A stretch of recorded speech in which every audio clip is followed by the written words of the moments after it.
श्री स्वामी समर्थ, जय जय स्वामी समर्थ. श्री स्वामी समर्थ, जय जय स्वामी समर्थ. श्री स्वामी समर्थ महाराजांच्या नामस्मरणाने आजच्या व्हिडिओला सुरुवात करूया. शुभ दुपार तुम्हा सगळ्यांना. कसे आहात तुम्ही सगळे? आशा व्यक्त करते स्वस्त असाल, मस्त असाल, स्वामींच्या सेवेमध्ये रममाण असाल.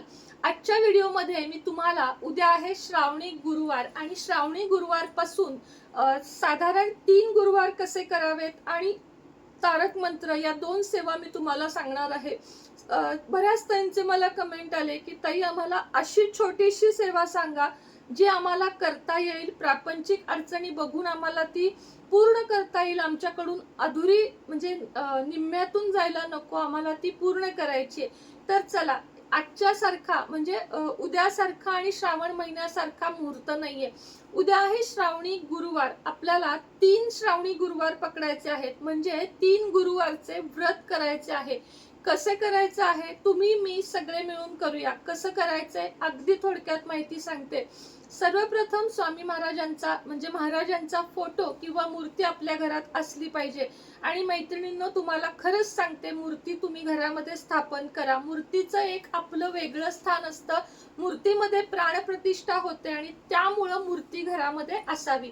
तुम्हाला पाहिजे असेल तर अक्कलकोट सिद्ध स्वामी मूर्ती अष्टधातू आणि पंचधातू आपल्याकडे अवेलेबल आहे. बघा, एवढ्या ज्या मोठ्या मूर्त्या असतात त्या कधीही देवघरामध्ये ठेवू नयेत. तुम्ही गुरुजींना पण विचारू शकता. मी पण ठेवली आहे रोजच्या पूजेत, पण ती इथं जी देवघरात आहे ती अष्टधातूचीच मूर्ती आहे, ज्यामध्ये प्राणप्रतिष्ठा केलेली आहे. तर मूर्ती घ्यायची आहे सर्वप्रथम. म्हणजे आता नसेल तर तुम्ही माझ्याकडून घेऊन नंतर हे व्रत करू शकता. श्रावणी गुरुवारी सकाळी लवकर उठावे, पिवळे वस्त्र धारण करावे. पिवळे वस्त्र म्हणजे आपला गुरु बृहस्पती स्ट्रॉंग होतो. पिवळे वस्त्र धारण केल्यानंतर महाराजांच्या मूर्तीवर अभिषेक करावा. सगळ्यात आधी देवघर स्वच्छ करावं. त्यानंतर तामणाच्या तांब्यामध्ये मूर्ती घ्यावी. पाणी, पंचामृत किंवा दूध, पाणी यानं आपल्याला अभिषेक करायचा आहे. गंगाजल असेल तर अवश्य गंगाजलाचा पण थोडासा वापर करा. महाराजांना अत्तर ऑप्शनल आहे, असेल तर हिनाचे अत्तर, गंध आपल्याकडे आहे बघा. हे गंध जे आहे ना, कस्तुरी केशर हिना गंध आहे. तर हे गंध लावून घ्या. धूप, दीप, अगरबत्ती हे सगळं लावून घ्या. महाराजांना असतील वस्त्र घाला. पिवळे फूल, चाफ्याचे फूल तुमच्या इच्छेने घाला. त्यानंतर नैवेद्य दाखवा. नैवेद्यामध्ये तुम्ही उपवासाचं पण काही दाखवू शकता किंवा मग बाकी पण दाखवू शकता. पण हे 3 गुरुवार आपल्याला उपवास करायचा आहे. उद्या, पुढचा गुरुवार आणि त्याच्या पुढचा गुरुवार. अडचण असेल महिलांनो, ज्यावेळेस अडचण नसेल त्यावेळेस करा. असं काही नाही की उद्याच केलं पाहिजे. नैवेद्य दाखवून घ्या. भले केळाचा, दूध, साखर असा कोणताही नैवेद्य, राजगिराचे लाडू, खिचडी असा नैवेद्य दाखवू शकता. कारण संपूर्ण दिवस उपवास करायचा आहे. महाराजांच्या मूर्तीवर अभिषेक करून झाला, वस्त्र घालून झाले की त्यानंतर सगळ्यात आधी 11 माळी. यामध्ये कुठलाही कंजूसपणा करायचा नाही. ताई 3 माळी चालतील का, ताई 5 माळी चालतील का? नाही, 11च माळी करायच्या. कारण आपल्याला ही सेवा किती करायची आहे? फक्त 3 गुरुवार करायची. 11 माळी जप करायचा. त्यानंतर स्वामी स्तवन म्हणायचे, जे नित्य सेवेच्या ग्रंथामध्ये आहे. नसेल युट्यूबला लावून द्या आणि शांत बसा. स्वामी स्तवन म्हणून झाल्यानंतर 11 वेळा तारक मंत्र म्हणायचंय. यामध्ये सुद्धा 11चं 10 करू का 3 करू का नाही, 11 वेळाच तारक मंत्र म्हणायचा आहे. आणि हे झाल्यानंतर संपूर्ण स्वामी सारामृत एकदा वाचायचं आहे. संपूर्ण म्हणजे एका बैठकीत, ज्याला पारायण म्हणतो आपण, ते एका बैठकीतच झालं पाहिजे. असं नाही मी सकाळी 3 अध्याय वाचलेत, दुपारी 3 वाचलेत, संध्याकाळी. आणि हो, अजून एक प्रश्न मला काल आला होता की ताई मला 51 स्वामी सारामृत करायचे, तर मी सकाळी 1 आणि संध्याकाळी 1 वाचू का? नाही, सेवेमध्ये उरकेगिरी करू नका. तर एकदाच रोज 1 ते 21 पारायण आपल्याला वाचायचे. मग उद्या 1 ते 21 असं तुम्हाला संपूर्ण स्वामी सारामृत वाचून पारायण करायचं आहे.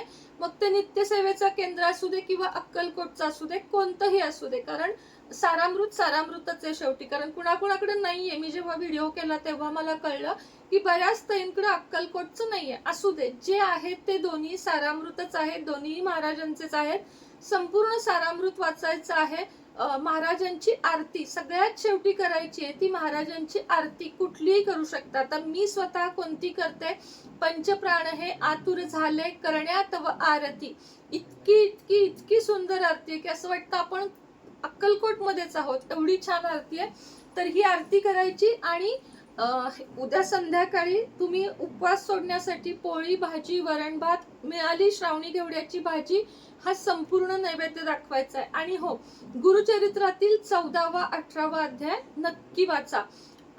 उद्याचा गुरुवार झाला की संध्याकाळी उपवास सोडायचा, असाच पुढच्या गुरुवारी त्याच्या पुढच्या गुरुवारी करायचा. आता मध्येच अडचण आली काही हरकत नाही, नंतरचा एक गुरुवार घ्या. एकूण काय तर श्रावणी 3 गुरुवार आपल्याला करायचे. पण मासिक धर्म हा आपल्या हातात नाही, त्यामुळे जर एखादा गुरुवार तुमचा राहिला तुम्हाला नंतर करायचा तर तो तुम्ही निश्चित नंतर करू शकता.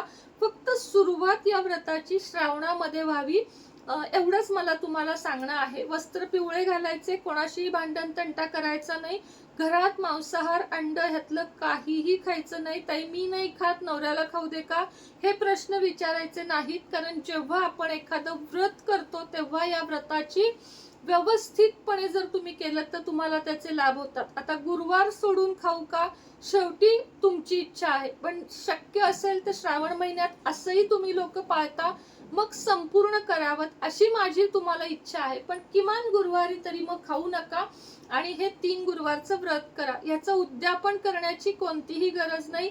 पण इच्छा असेल, तुमच्या शेजारी महिला असतील तर तुम्ही 4थ्या गुरुवारी सुद्धा उपवास करायचा.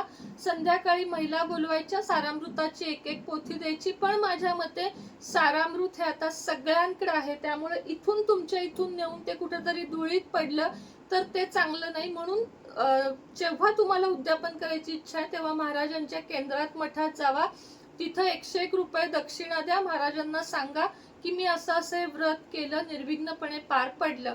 संकल्प करायचा का, तर हो 3 गुरुवार करणार असाल तर संकल्प करायचा, 11 करणार असाल तरी संकल्प करायचा. संकल्प कसा करावा हे आता माझ्या मते सगळ्यांना माहित आहे, तरीही इन शॉर्ट मध्ये सांगते तुम्हाला की हातामध्ये अक्षता घ्यायच्या, पाणी घ्यायचं, फूल घ्यायचं, तुमचं नाव, गोत्र माहित नसेल तर संकल्प काश्यप, राहण्याचं ठिकाण, का करताय, किती गुरुवार करताय, हे सगळं बोलून निर्विघ्नपणे माझ्याकडून पार पाडून घ्यावं हे म्हणून हे तामणात पळीभर पाणी भांड ते सगळं फूल अक्षता सोडायचं आणि व्रताला सुरुवात करायची. व्रत करताना जागा एकच, माहेरी वगैरे करणार असाल तर 3 माहेरी करा, माहेरसाठी करणार असाल तर, सासरसाठी स्वतःच्या अशा घरात करणार असाल तर 3 गुरुवार त्याच घरात करा. बाकी कुठली अट, कुठलंही जास्त काही ह्याला नाहीये.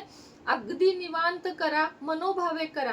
जाता जाता एक सांगते, ज्यांना अघोरी लक्ष्मी सिद्धी मंत्र किंवा कर्जमुक्ती मंत्र, वशीकरण मंत्र, वशीकरण अत्तर, मनी मॅग्नेट अत्तर यापैकी काही पाहिजे असेल, देवी देवतांच्या मूर्ती, विविध क्रिस्टल तुमच्या अडचणींवर, पारद शिवलिंग, पितळी शिवलिंग, तर त्वरित माझ्याशी संपर्क साधा. श्री स्वामी समर्थ.